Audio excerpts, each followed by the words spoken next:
सवाल लेकर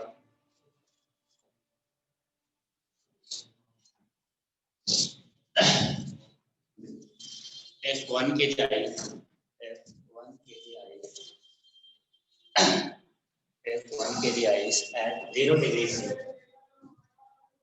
1 kg ice at 0 degrees C is mixed with 1 kg of steam. 1 kg of steam at 100 degrees C. Then find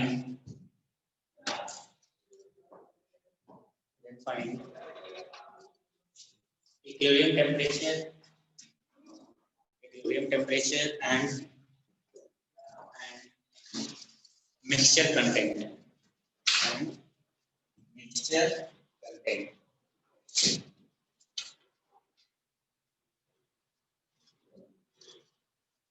बात समझ आई?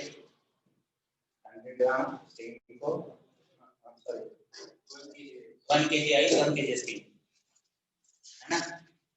वो mix किया गया। तो मिक्सचर में कितना कौन सा होगा और इक्विलिब्रियम टेम्परेचर क्या होगा?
जा सकते हैं।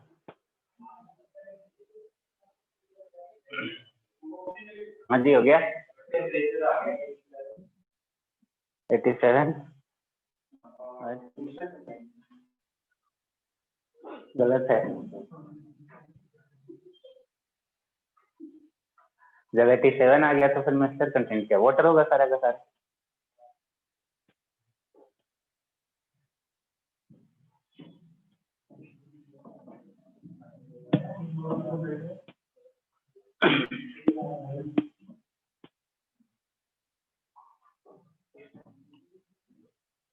क्या बोला 1 kg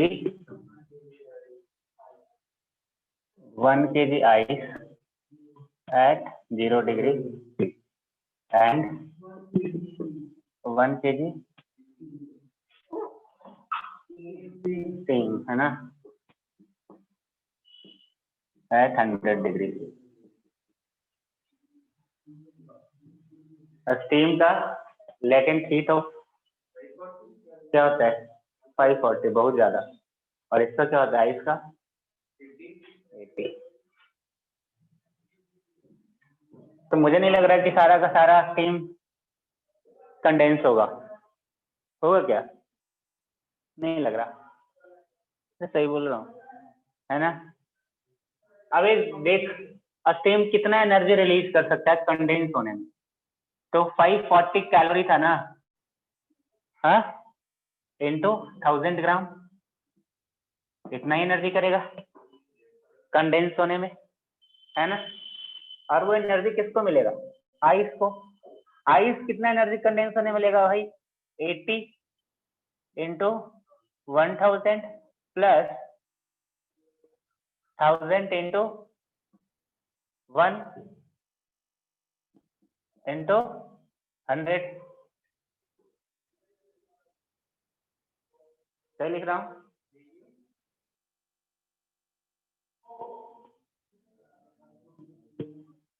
एट्टी कैलोरी पर ग्राम था ना, तो 80 इंटू 1000 किस में वाटर बनने में, ठीक है। उसके बाद इसका टेम्परेचर बढ़ेगा, कहाँ तक जा सकता है 100 तक मान रहा हूं मैं। तो कितना एनर्जी चाहिए, यानी कि कौन ज्यादा है दोनों में, ऑब्वियस सी बात है नीचे वाला ज्यादा है ना।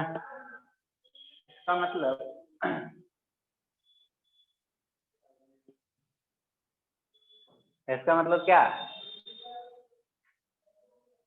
m specific heat 1 delta T 100 ये ज्यादा है। इसका मतलब आइस 100 पे नहीं जाएगा, है ना, आइस 100 पे नहीं जाएगा। इसका मतलब अब पूरा का पूरा मेल्ट करेगा मतलब कंडेंस होगा। तो स्टीम का एनर्जी हो जाएगा 540 और इंटू 1000 ग्राम, इतना कैलोरी रिलीज हुआ, मिला कि इसको, तो इसको कंडेंस होने में 1000 ग्राम इंटू 80, ठीक है, plus m 1000 into specific heat 1 into delta theta. तो ये कितना हो गया बेटा? 1000 delta theta equals 540 upon 540 into 1000 minus 80 into 1000। ये कितना हो जाएगा? 540 माइनस 80 460, है ना? कुछ गड़बड़ तो हो रहा है यार। नहीं कर सकते ना, यहाँ फेज चेंज हो रहा है ना? डेल्टा थीटा तो ज्यादा आ रहा है फिर 460 ना, इसका मतलब स्टीम कंडेंस नहीं हो रहा, तो गड़बड़ कहाँ पे हो रहा है? रुक जा। स्टीम कंडेंस होगा तो कितना एनर्जी रिलीज होगा, हम पहले ये निकालते हैं। तो रिलीज होगा 540 इंटू कितना 1000 ग्राम मास, कैलोरी में लिख रहा हूं। और अगर आइस मेल्ट होगा तो कितना एनर्जी चाहिए उसको? तो 80 इंटू 1000। अब इससे बहुत कम है। हाँ,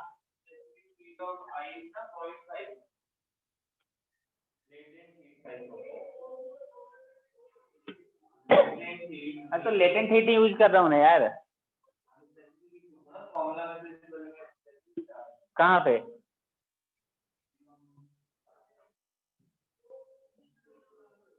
कहाँ पे आया बता?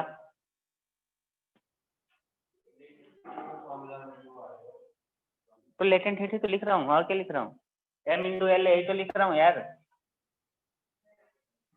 अब ये हो गया, स्टीम को मेल्ट करने के लिए इतना एनर्जी चाहिए, और है इतना, है तो बहुत ज्यादा स्टीम के पास। यानी कि एक चीज तो पक्का है कि स्टीम पूरा का पूरा कंडेंस नहीं होने वाला है स्टीम को मेल्ट कराने के लिए। अब वापस क्या होगा? अब पूरा का पूरा आइस मेल्ट कर चुका है, तो वो कहाँ जाएगा? वाटर में। वाटर से फिर अब कहाँ जाएगा? 100 डिग्री सेल्सियस की तरफ, है ना? तो उसमें चेक करते हैं उसको कितना एनर्जी चाहिए। तो मास कितना है? 1001 इंटू 100, ये हो गया 180। यही गलत जोड़ रहे थे हम उस टाइम, इंटू 1000, है ना? यानी कि अगर तू यहाँ पे ध्यान से देखेगा तो आइस को 100 डिग्री सी पे पहुंचने के लिए कितना ही एनर्जी चाहिए? 180 इंटू 1000 कैलोरी, है ना? है कितना? इसका मतलब पूरा का पूरा स्टीम कंडेंस नहीं होगा। बस ये चेक करना पड़ेगा तुम्हें, तभी अब सवाल आगे बनेगा। तो अब इतना हमें समझ में आ गया कि ये कंडेंस नहीं होने वाला है। तो मान लेते हैं m mass of steam condense होगा, तो m इंटू 540, बोलो ना यार। और ज्यादा ज्यादा क्या हो सकता है? आइस मेल्ट हो सकता है, वाटर में कन्वर्ट होके वो 100 डिग्री सी तक जा सकता है।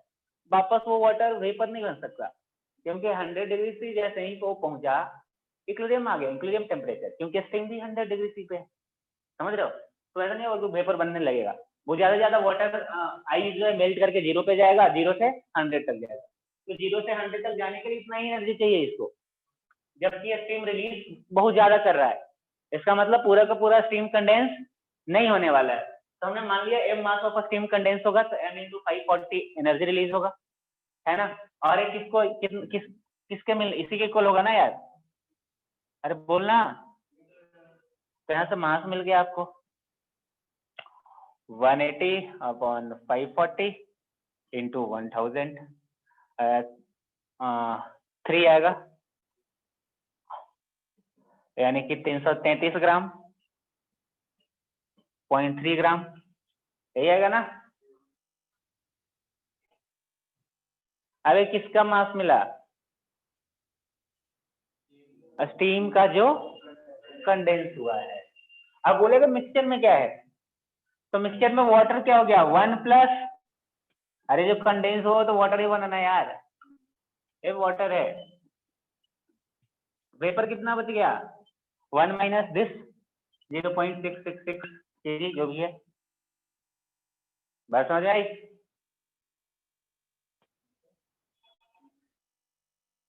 अरे समझ में आया क्या? तुमसे क्या पूछ रहे हैं मिक्सचर में क्या है? तो मिक्सचर में क्या है? आइस तो है ही नहीं, वाटर। तो वाटर आइस जो 1 kg वाटर बना वो तो 1 kg है ही नहीं। और वेपर जो कंडेंस हो वो क्या बना? वो भी तो वाटर ही बना ना। तो टोटल वाटर क्या हो गया 1 प्लस इतना वाटर और एक क्या रह गया वेपर, है ना। इस तरह से चेक करना पड़ेगा जब भी पूरा का पूरा मेल्ट नहीं होगा।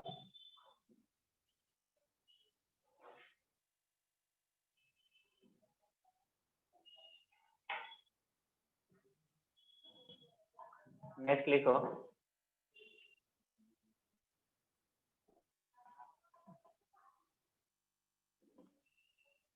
सवाल करो।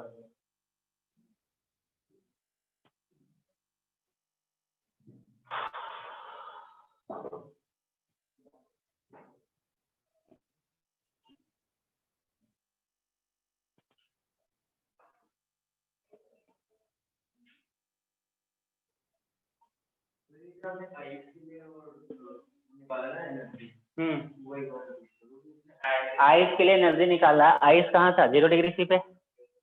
0 डिग्री से कहाँ जाएगा कन्वर्ट होगा वाटर में। तो क्या रिलीज होगा m इंटू एल। फिर वाटर बन गया। अब वाटर कहाँ जाएगा 100 पे। वो तो पहले ही हमने चेक कर लिया था, है ना। तो mass of water into specific heat of water और into delta theta temperature difference कितना 100। इक्विलिब्रियम टेम्परेचर है 100 डिग्री सेल्सियस। 100 डिग्री सेल्सियस पे वाटर भी है और स्टील भी है।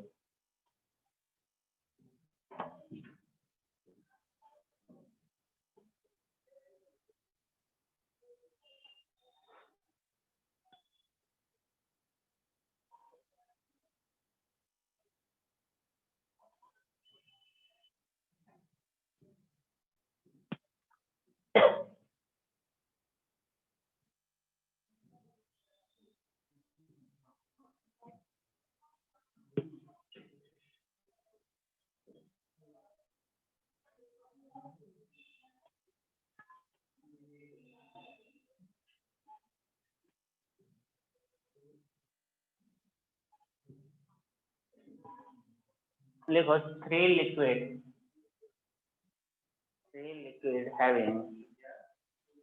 liquid having equal masses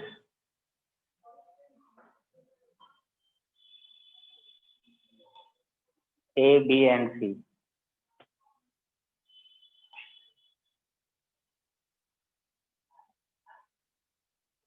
has temperature। ऐसे बनना है क्या सेकेंड पार्ट? फर्स्ट में कहाँ से आएगा? देखो A, B and C at temperature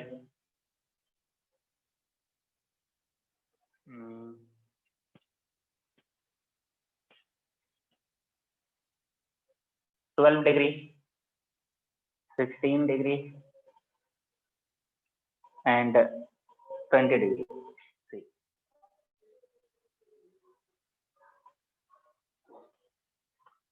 When A and A कितना टेम्परेचर है 12 और B का 16। When A and B mixed together, the equilibrium temperature is 14 degrees C.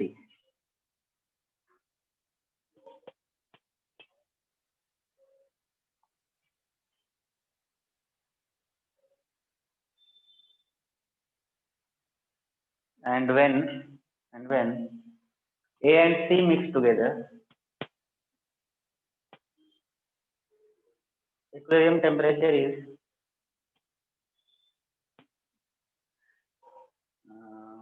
15 degrees C. Then find then find equilibrium temperature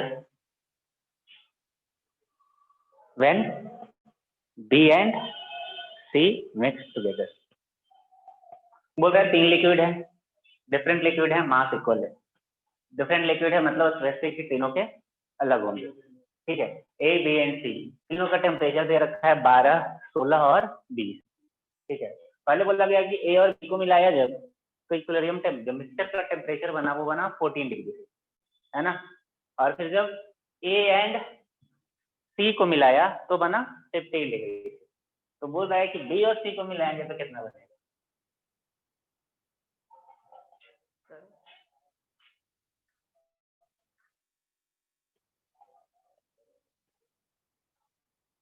तीनों का specific heat मान लीजिए, है ना, S A S B S C, और उसमें रिलेशन बनाइए, वही है आपको कहना।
हो गया क्या?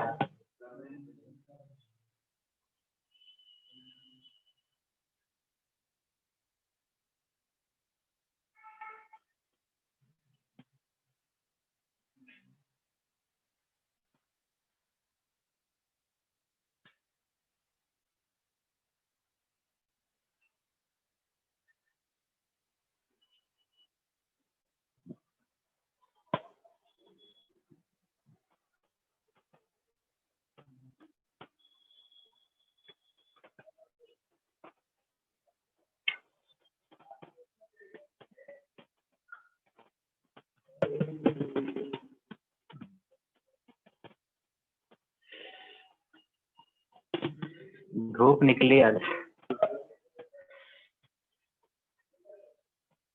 बस जल्दी।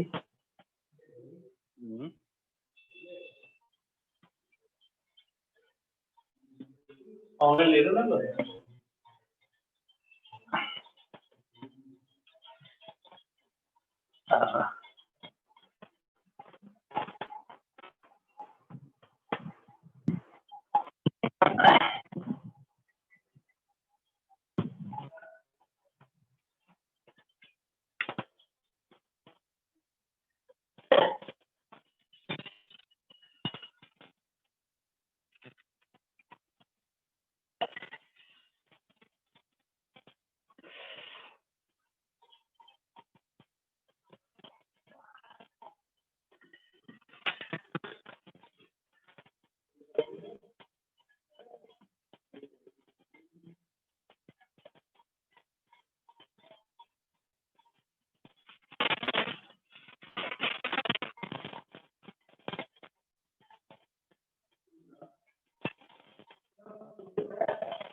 हल्का धूप रहेगा ना। हेलो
मैं कर दूं क्या? लाइट कम लगा नहीं।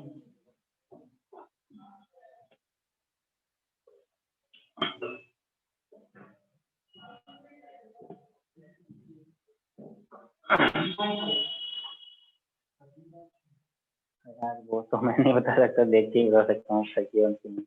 दिखाओ सॉल्यूशन।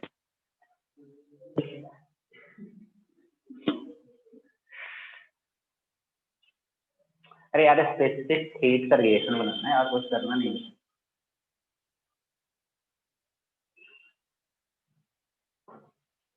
बस रिलेट करना है।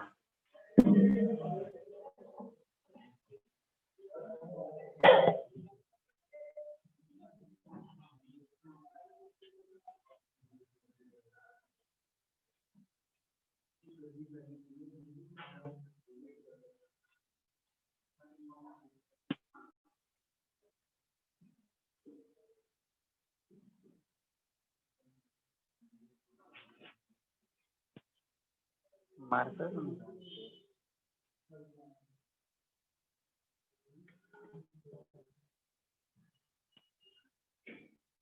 चलिए क्या हुआ? ए बी सी 12 16 ए और बी को मिलाया, कोई यूज किया होगा, कोई नहीं किया होगा। यूज कौन किया? ए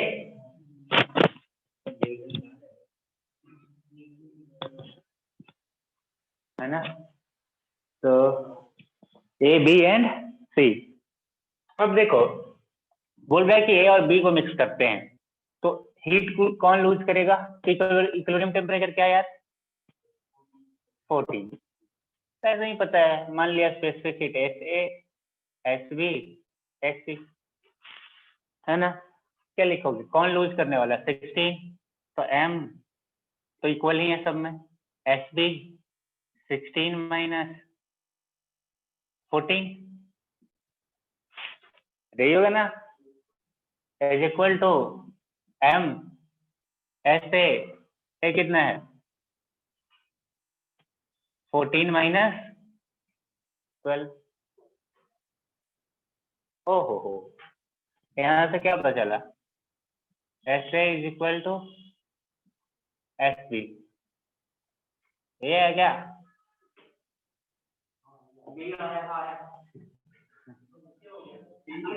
और दूसरे वाले में जब ए और सी को मिलाया गया,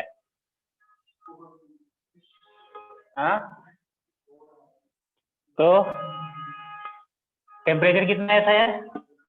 15। तो इसमें हीट कौन लूज करेगा? 20 वाला। m into F C 20 minus 15 is equal to m into S A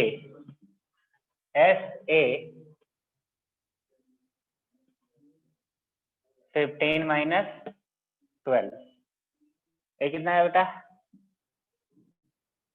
5 SC is equal to 3 S A, है ना, ए है ना दूसरा relation.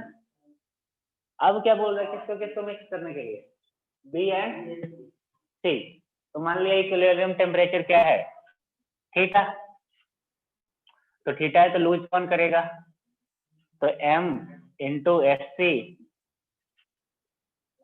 Into 20 minus theta is equal to m into S B, और हो जाएगा थीटा माइनस 16। अब इसी को रिमूव करना है ना, एस बी और एस सी में रिलेशन है ना, एस बी और एस सी में रिलेशन। तो यहाँ पे देखो, एस ए के जगह पे 3SB भी लिख सकता हूँ, बराबर ही है ना।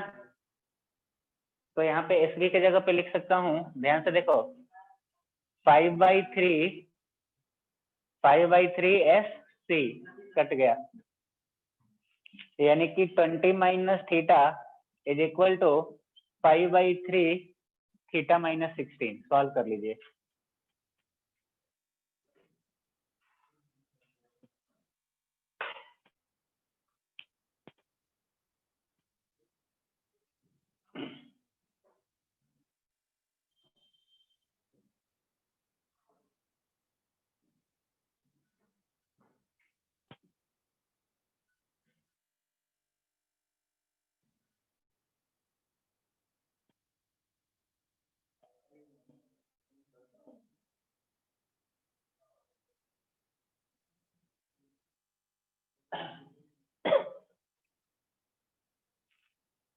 नेक्स्ट सवाल लिखो।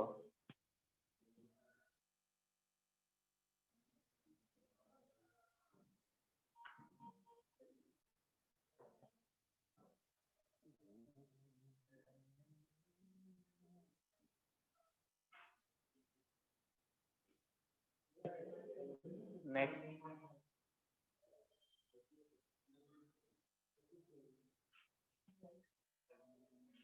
नेक्स्ट लिखो। नेक्स्ट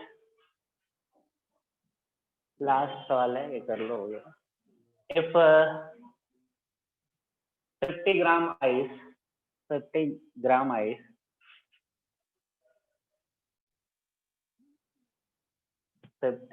ice at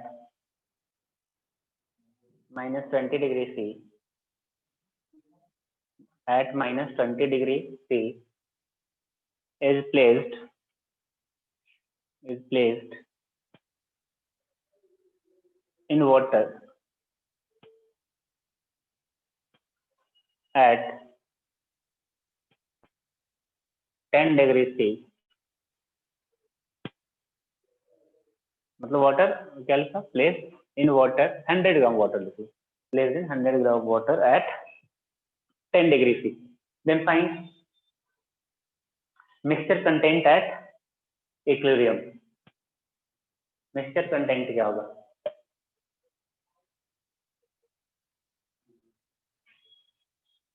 मतलब कितना आइस होगा कितना वाटर होगा। ये करो, लास्ट कर लोगे तो समझ में हो गया।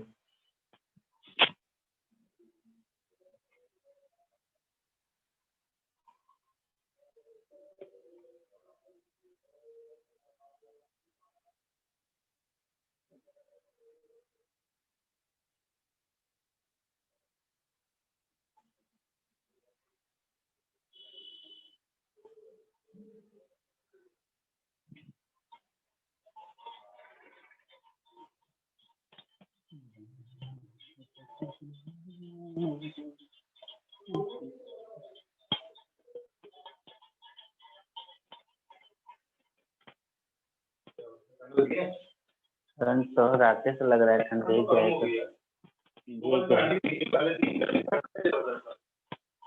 बारिश होने की वजह से हुआ है, फिर आएगा टेंशन। बारिश से टेम्परेचर थोड़ा ऊपर चला गया है, अब मिनिमम रहता है 8, 9, 10 ऐसे, तो उससे कम नहीं जाता।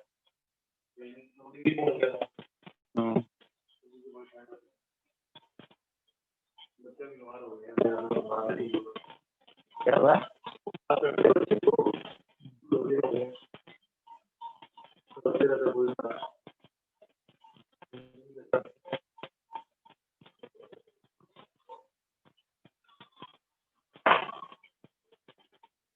कौन कौन सा मिल गया प्रॉपर में?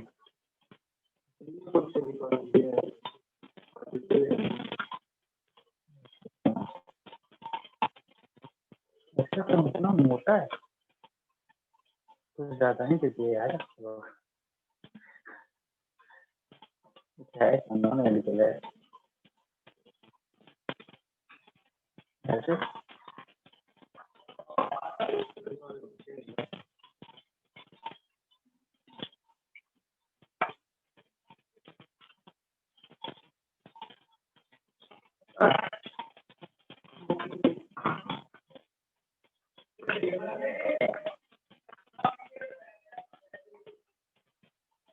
इसमें IIT-JEE का ही डाला हुआ है, ट्रिपल का डाला हुआ है।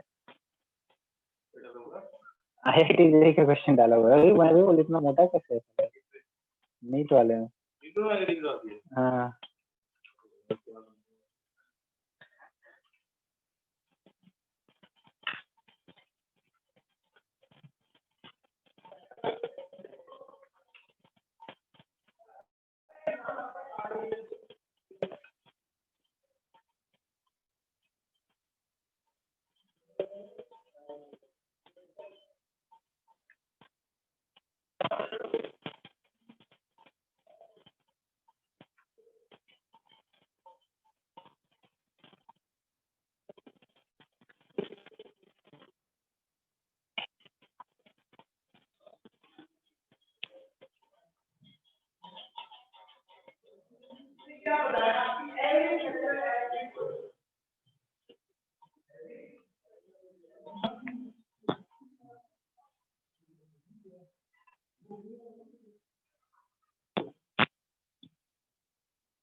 हो गया क्या?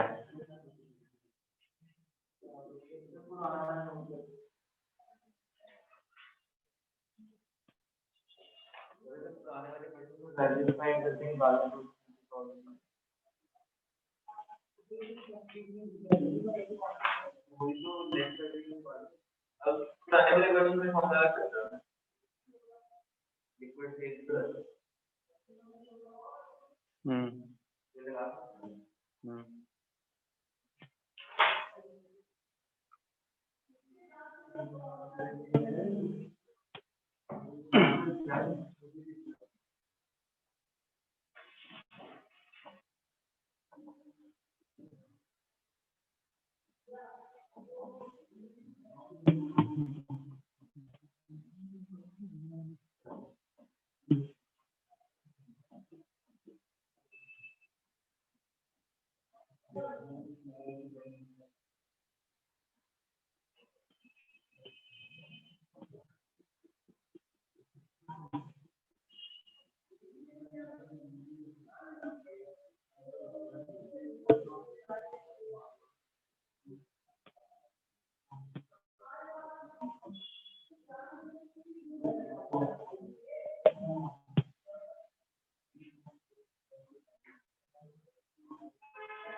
बड़ा मेहनत है यार।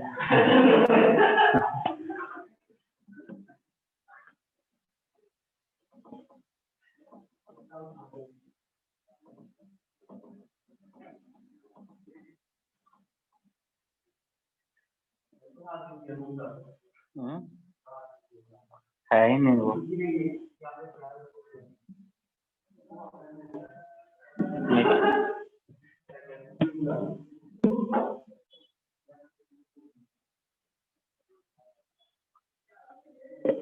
हाँ क्वेश्चन लिखवाया ना, करो वो हो गया।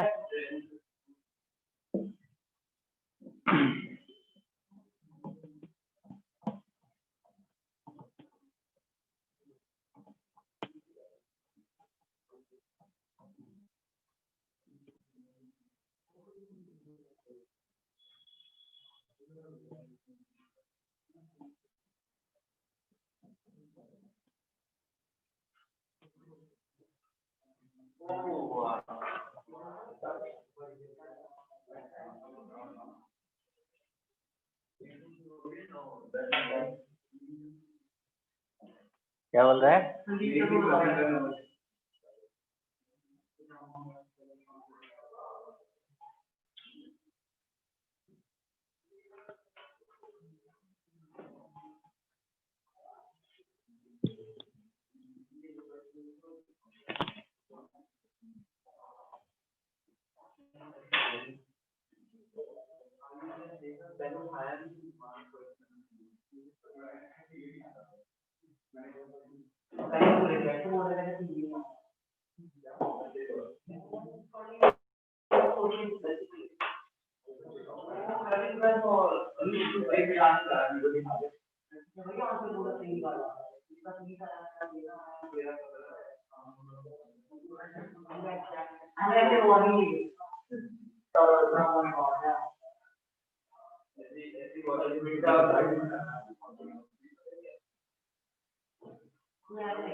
मैं कर दूं?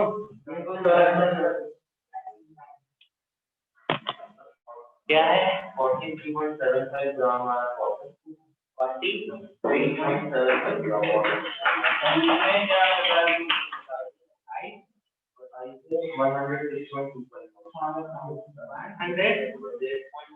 100 ये कैसे हो सकता है? मैंने ऑर्डर किया था 50 ग्राम आधा ग्राम चलो देखो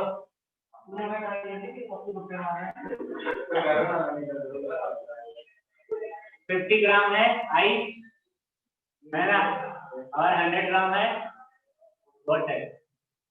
इसका टेम्परेचर 10 डिग्री से इसका -20 डिग्री। अब इसमें देख सकते हैं वाटर 0 पे आएगा तो कितना रिलीज करेगा एनर्जी? 100 into 1 into 10 1000 कैलोरी चाहिए इसको 0 पे आने के लिए, है ना। और आइस 0 पे आएगा तो कितना रिलीज करेगा? 50 into हाफ into 20 कितना हुआ है? 500 कैलोरी, है ना। यानी कि आइस जब 0 पे आ रहा है उस प्रोसेस में कितना रिलीज हो रहा है? 500 कैलोरी। वाटर को 0 पे आने के लिए कितना चाहिए? 100 कैलोरी, सॉरी 1000 कैलोरी, है ना। सफिशिएंट नहीं है, इसका मतलब क्या होगा? आइस को साइज मेल्ट करेगा, है ना। खत्म हो गया। और क्या क्या लिखेंगे? 500 प्लस 10 into 80, है ना। और किसके इक्वल हो जाएगा? 500 कैलोरी, सॉरी 1000 कैलोरी। अब निकल जाएगा यहाँ से।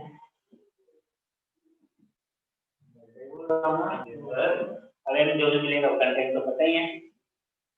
वाटर हो गया 100 प्लस m, है ना।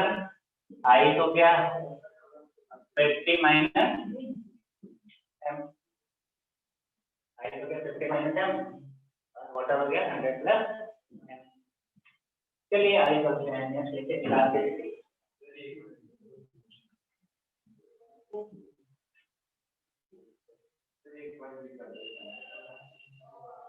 ये वाला आइस है -20 डिग्री सी पे, वाटर है हीट किसके पास है? वाटर वाटर, है ना। यानी कि गेन करने वाला कौन है? आइस, है ना। अब वाटर कहाँ जा सकता है? 0 तक। अरे वाइट थोड़ी ना बन जाएगा वाटर, वाटर जाएगा 0 तक जाएगा। 0 तक जाने के प्रोसेस में वाटर कितना रिलीज करता है? 1000 कैलोरी रिलीज कर रहा है, उसमें तो आइस क्या करेगा? गेन करेगा। तो आइस जब गेन करेगा तो हमने देखा कि आइस जो है वो 500 कैलोरी पे ही 0 डिग्री पे आ रहा है ना। तो 500 कैलोरी पे एनर्जी है ना, वो एनर्जी क्या करेगा? आइस को मेल्ट करवाएगा, है ना। तो ये कर दिया 500 उस प्रोसेस में लोड खर्च हुआ, प्लस मान लिया m mass of ice melt हुआ इनटू लेकिन rate of frozen of ice is equal to कितना? 1000।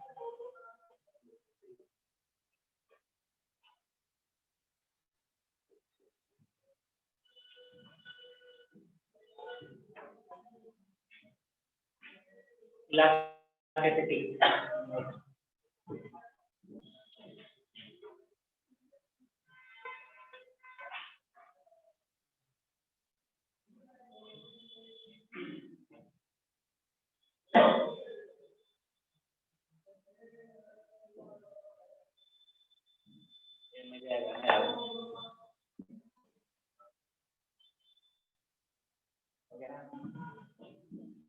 इलास्टिसिटी देखिए, इलास्टिसिटी आपने पढ़ा होगा रिजिड बॉडी।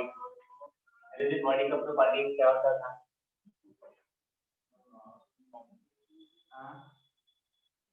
रिजिड बॉडी उसको बोलते थे जब हम मान के चलते थे कि किसी बॉडी कोई भी अगर 2 पॉइंट लेंगे, है ना, तो 2 पॉइंट के बीच का जो सेपरेशन है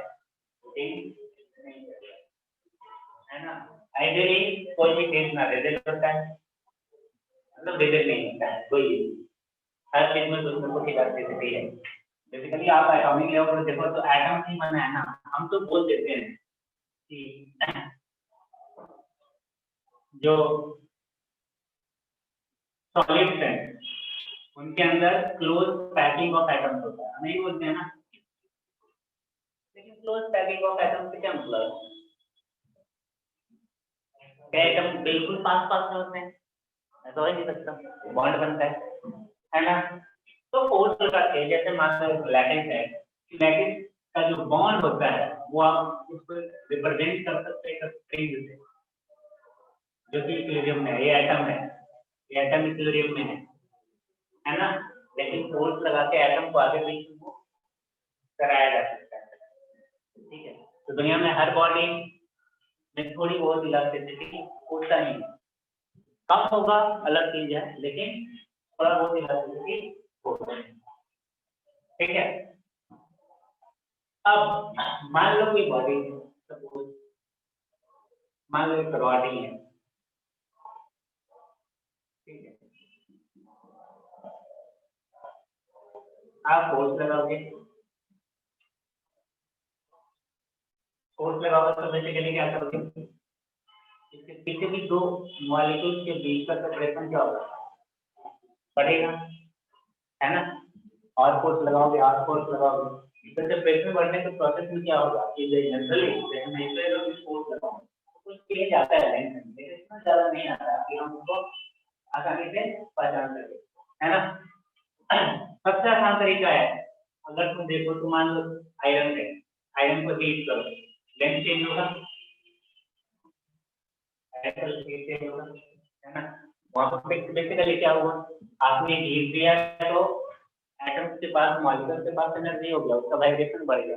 वाइब्रेशन बढ़ने से क्या होता है कि एटम्स के बीच एवरेज डिस्टेंस है वो इंक्रीज हो जाता है, और दैट्स व्हाई वो इलोंगेट करता है। इसी तरह से किसी भी मटेरियल पे अगर आप फोर्स लगाओगे तो थोड़ा बहुत डिफॉर्मेशन होगा।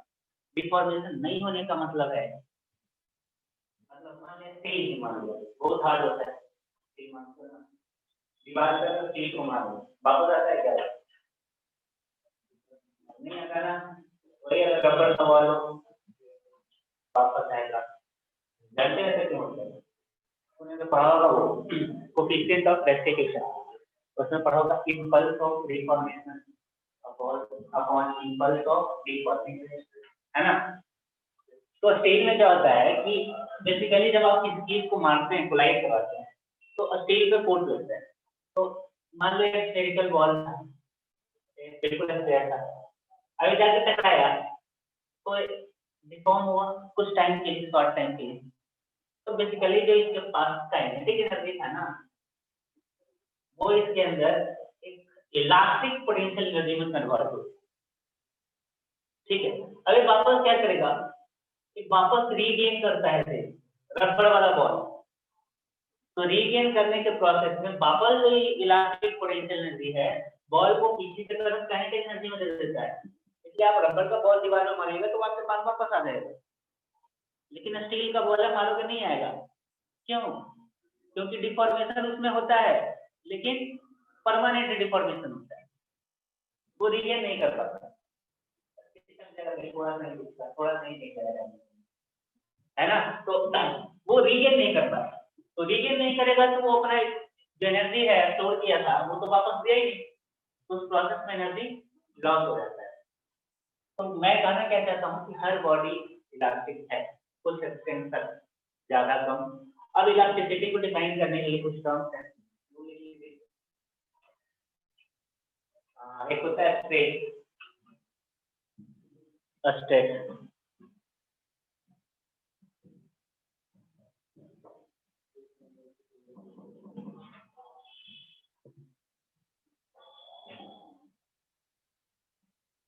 दो टाइप का होगा, टेंसाइल और कंप्रेसिव। टेंसाइल और कंप्रेसिव,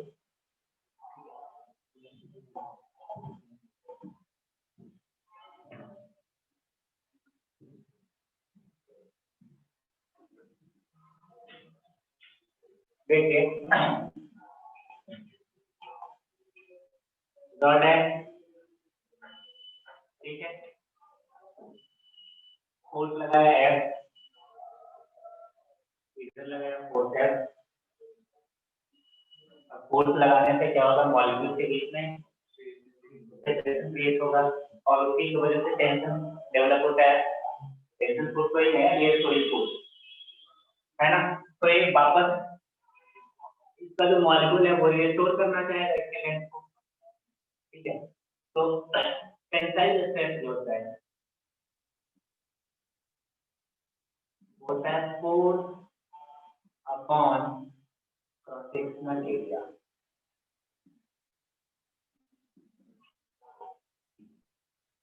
फोर्स कौन सा, रीस्टोरिंग फोर्स लिख सकते हो, यहाँ पे वाली फोर्स कुछ ही इक्वल होगा restoring force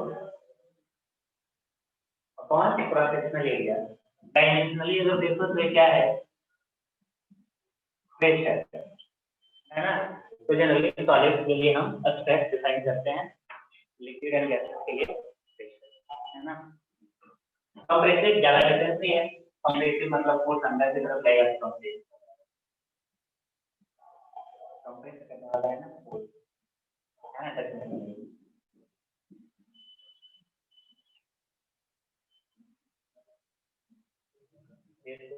force upon cross sectional area.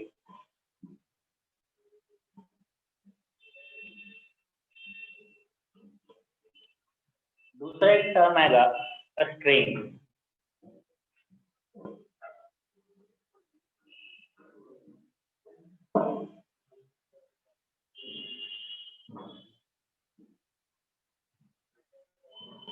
Strain क्या होता है,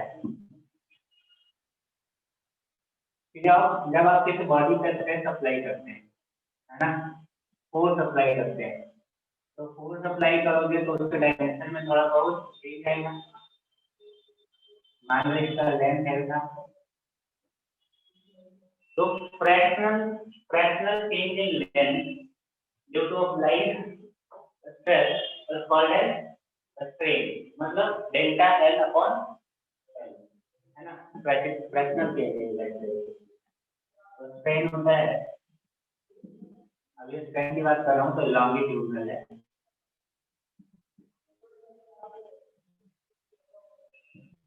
फिर हो जाएगा fractional change in length is equal to fractional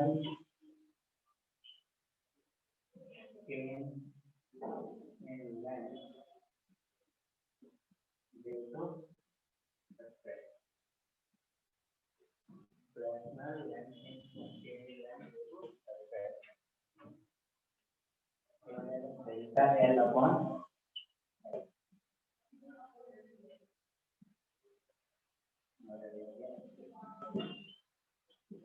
dimensionless quantity है।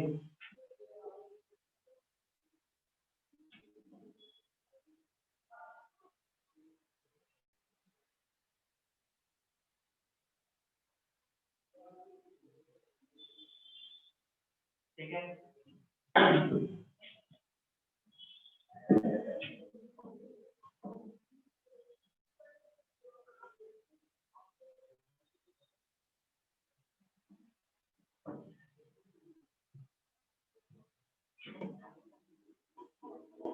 shear strain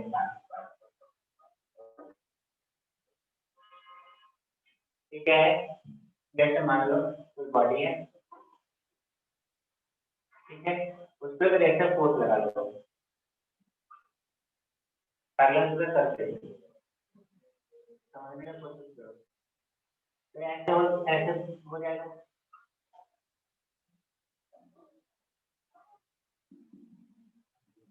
ऐसे आ गया ना पोजीशन पे,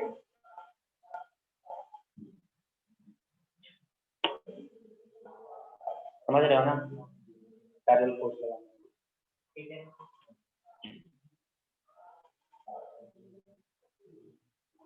देखा मान लो है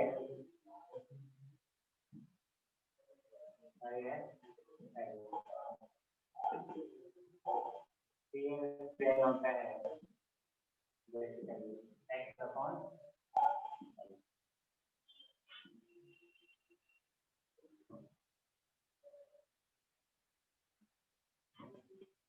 शियर स्ट्रेस की बात करोगे तो शियर स्ट्रेस होता है फोर्स अपॉन एरिया। फोर्स क्या होना चाहिए, पैरेलल टू द सरफेस, है ना। एरिया कौन था, जिस सरफेस पे तुम लगा रहे हो, मतलब इसके ऊपर वाला एरिया, ये वाला area, ठीक है।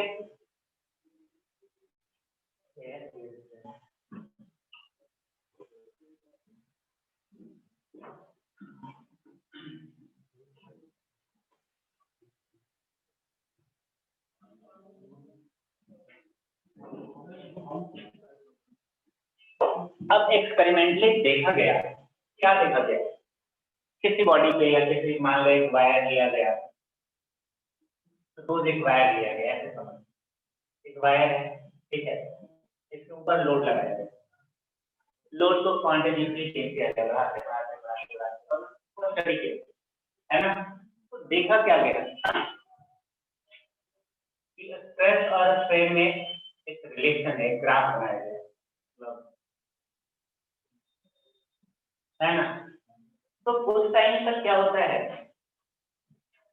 कि स्ट्रेस डायरेक्टली प्रोपोर्शनल किससे होता है, स्ट्रेन, या बोल सकते हो स्ट्रेन जो है वो डायरेक्टली प्रोपोर्शनल किससे होगा, स्ट्रेन के। तो ग्राफ जब बनाया गया, जैसे वायर है इस पे लोड बढ़ाया गया, तो लोड बढ़ाओगे तो लोड बढ़ेगा, एनर्जी बढ़ेगा, एनर्जी बढ़ेगा तो मतलब कहने का मतलब वायर के ऊपर जो स्ट्रेस है वो चेंज होगा, उससे करस्पॉन्डिंग इसके अंदर कुछ स्ट्रेन डेवलप होगा, चेंज इन लेंथ, है ना। तो उसके बीच में रिलेशन जब बनाया गया, देखा गया, ग्राफ बनाया गया, तो वो कुछ टाइम तक जो ग्राफ था वो स्ट्रेट रहता है, मतलब इस चीज को फॉलो कर रहा था, है ना। अब जहां तक ऐसा होता है, इस पॉइंट तक हुआ, उसको बोलते हैं प्रोपोर्शनल लिमिट।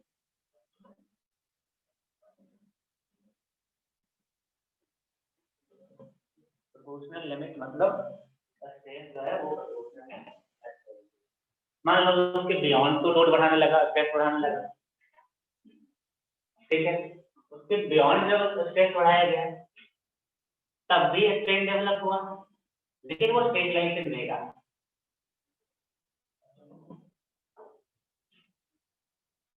एक्सपेरिमेंटल वो है, इसका मैं कुछ वो नहीं कर सकता, है ना। मतलब कुछ टाइम तक देखा गया, एक सर्टेन, हर वायर के लिए, हर मटेरियल के अलग एक सर्टेन लिमिट है। वैसे तुमने देखा होगा वायर वायर ज्यादा खींचते हैं, खींचते खींचते एक टाइम ऐसा आता है कि बहुत ज्यादा लंबा होने लगता है, नहीं ज्यादा बढ़ नहीं, खींचो किसी चीज को, खींचो खींचो खींचो वापस आ जाएगा, बहुत ज्यादा खींचोगे तो परमानेंटली वैसे ही हो जाता है, नहीं देखा तुमने कभी, ऐसा परमानेंटली वापस वापस नहीं आएगा, तो वो लिमिट है, हर चीज का एक इलास्टिक लिमिट। तो यह प्रोपोर्शनल लिमिट, जहां तक स्ट्रेस प्रोपोर्शनल है स्ट्रेन की, उससे ज्यादा बढ़ाओगे तो स्ट्रेस, जब बढ़ाओगे तो स्ट्रेन डेवलप होगा, इसमें नो डाउट, लेकिन एक सर्टेन लिमिट तक। ये जो पॉइंट है इसको हम बोलते हैं इलास्टिक लिमिट। इलास्टिक लिमिट मतलब इसके बियॉन्ड भी अगर तुम स्ट्रेस उससे अप्लाई किए और वापस छोड़ दोगे तो वो अपने आप वापस अब आ जाएगा, इलास्टिक लिमिट से पहले तो अपने वापस स्पेस में आ जाएगा, लेकिन इलास्टिक लिमिट के बियॉन्ड अगर आप लगाने लगे तो फिर नहीं आएगा, ठीक है, फिर वो बहुत तेजी से स्ट्रेन बढ़ता है, इंक्रीज होता है, मतलब लेंथ बहुत ज्यादा बढ़ने लगेगा, है ना। फिर कहीं वही ब्रेकिंग पॉइंट आएगा, ब्रेकिंग पॉइंट मतलब जैसे ना टूट जाएगा, है ना। तो यहाँ तक जो है ना, ये इलास्टिक बिहेवियर है।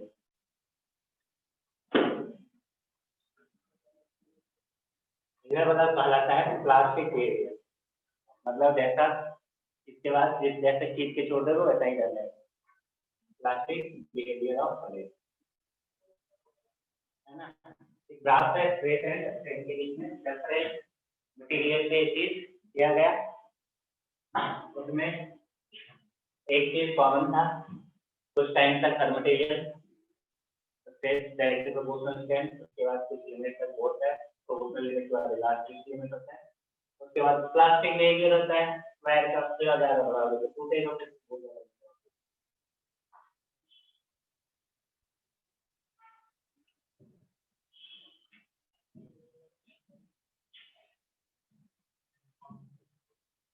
ठीक है, तो स्ट्रेस प्रोपोर्शनल टू स्ट्रेंथ, ये बेसिकली हुक्स लॉ नहीं होता है, तो क्या है हुक्स लॉ है ना। अब प्रोपोर्शनलिटी के साइन हटाओगे तो एक कांस्टेंट आएगा, मैं यहाँ पे के दे दे रहा हूँ नाम के, है ना, और इनटू स्ट्रेन, के क्या हो गया stress upon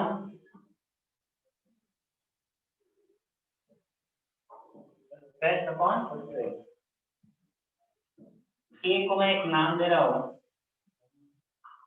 modulus of elasticity,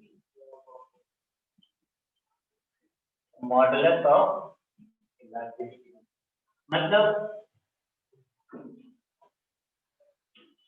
modulus of elasticity basically strain का रेशियो है, ये बेसिकली बताएगा मॉडुलस ऑफ इलास्टिसिटी जितना ज्यादा होगा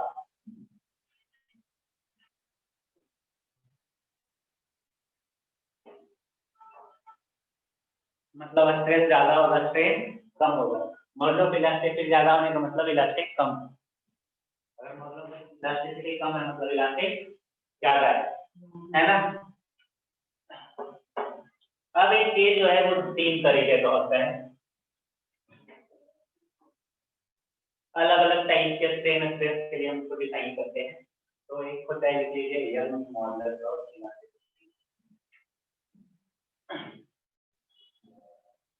young modulus of elasticity,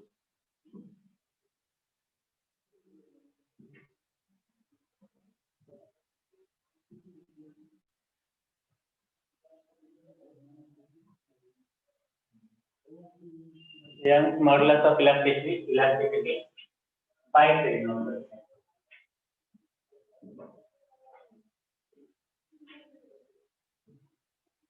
it is the ratio of, देखिए क्या है टेंसाइल और compressive stress to longitudinal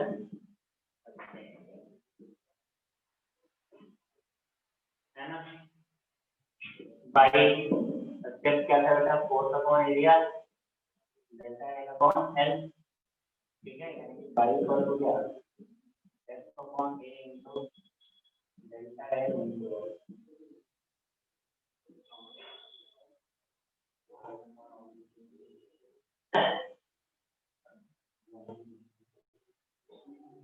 longitudinal क्या बोल रहा है बोलना कंप्रेसिव टेंसाइल और कंप्रेसिव,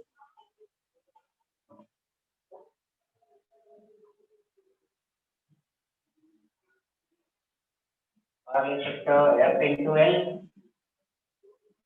ए इंटू डेल्टा एल क्या आ जाएगा डेल्टा एल,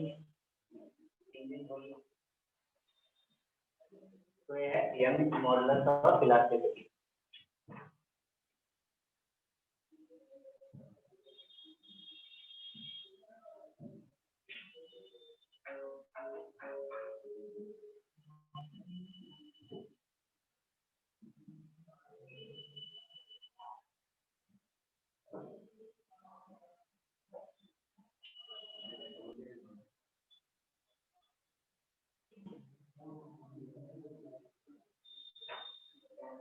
हाँ, और नेक्स्ट है मॉडुलस ऑफ रिजिडिटी, ये क्या से लिखेंगे modulus of rigidity, modulus of rigidity,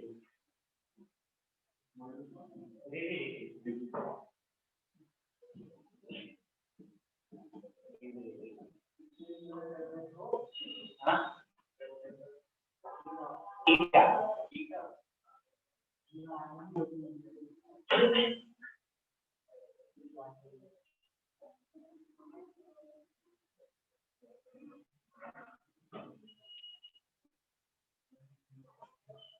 modulus of rigidity ये क्या होता है क्लियर है, क्लियर है।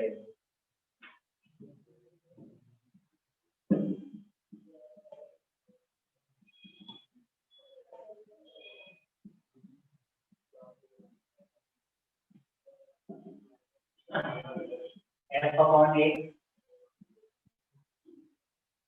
अपॉन थीटा लिख सकते हो, या F upon A x by A, theta basically क्या था, एक्स बाई एल। अरे थीटा एक्स बाई ए लिखा ना, ये था एल ए था, है ना, theta x by A.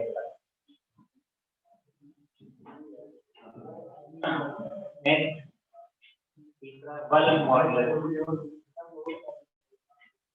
Recording uploading recording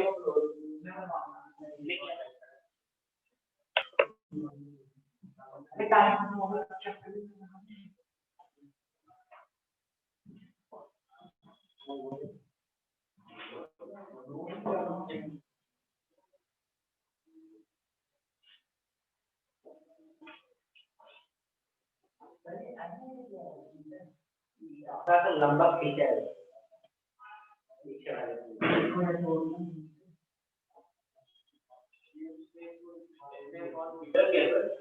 हाँ, में थीटा है, एक अपॉन है, थीटा ही है ना, तो बहुत सारा डायमेंशन थोड़ी चेंज हो रहा है।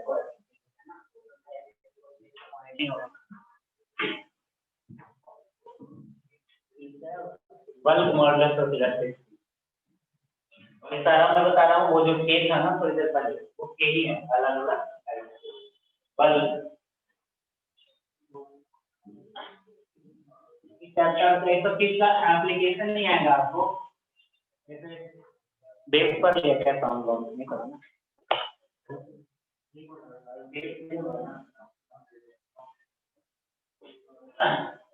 बल्क मॉडुलस ऑफ इलास्टिसिटी,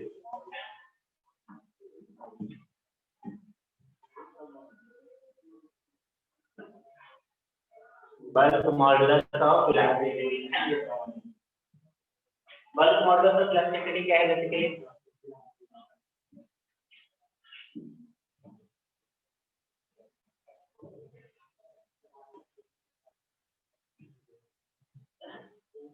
ये डिफाइन होता है फ्लूइड के लिए, है ना, ये डिफाइन होता है फ्लूइड के लिए।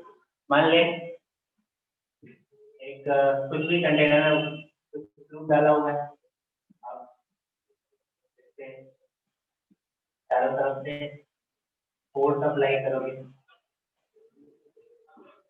है ना, तो फ्लूइड के लिए हमें क्या होता था कि जो स्ट्रेस है बेसिकली क्या है, प्रेशर, है ना। जब तूने प्रेशर अप्लाई किया, ठीक है, प्रेशर अप्लाई करने से मान लो सपोज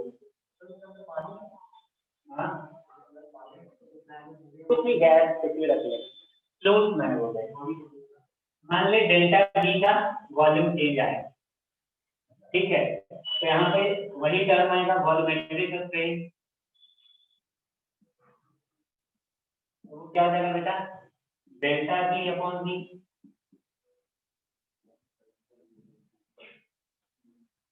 है ना, नेगेटिव आएगा डेल्टा बी,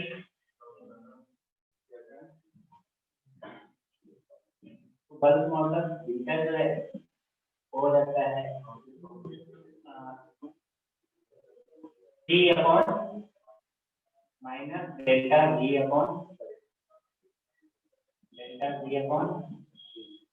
और ये सकते हो बीटा माइनस जी अपॉन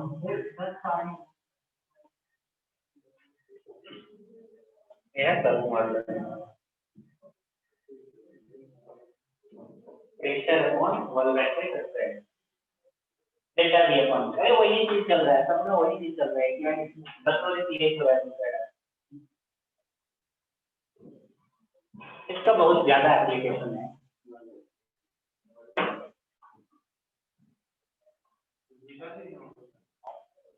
हाँ बी पर बहुत है, बीटा नहीं लेकिन बी जनरली तो बोल्ड करके लिखते हैं।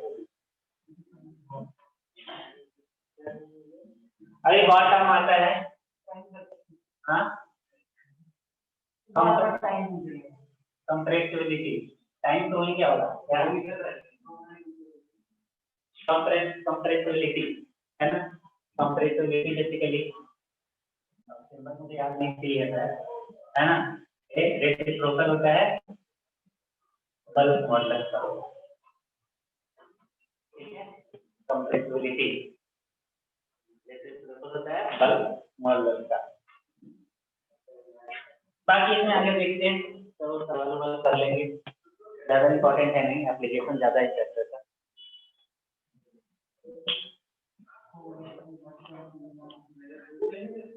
थैंक यू क्या बोल रहे हो